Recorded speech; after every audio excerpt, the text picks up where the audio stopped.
Now, in F1, there has been hundreds of thousands of billions, well, just like hundreds of drivers in the sport. But furthermore, there has been good drivers, short drivers, bad drivers, and you know what? The turbo hybrid era, that too. So today, we're going to be focusing on the worst driver on each year during the turbo hybrid era. Furthermore, right, we're just going to going off for part 1. We're going to be going off from years 2015 all the way to 2017. So sit back, relax, drink some water, and let's just get this started.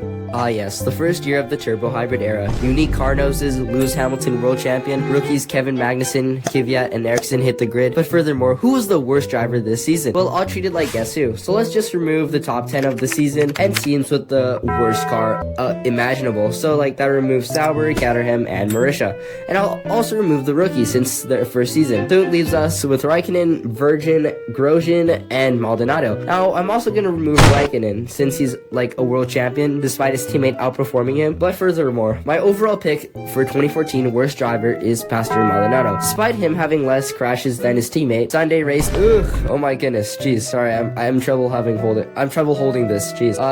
The amount of crashes he had outside of races, practices, qualifying, it just has to be him. Like, the worst driver for 2014 is Pastor Maldonado. Well, it went down in 2015. We had rookies like Carlos Sainz, Max Verstappen, who's obviously not going to become a 4-time world champion in the future.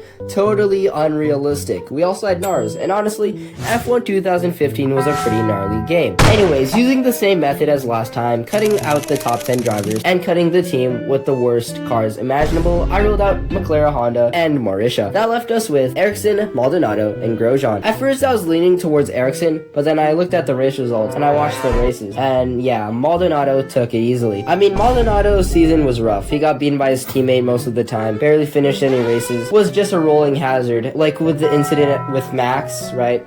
Practically was speechless after that. But anyways, the worst driver 2015, Pastor Maldonado. Now we make our way to 2016, the year Lewis Hamilton lost to a Monaco-based YouTuber in Equal Machinery. Yeah, try to guess who that is.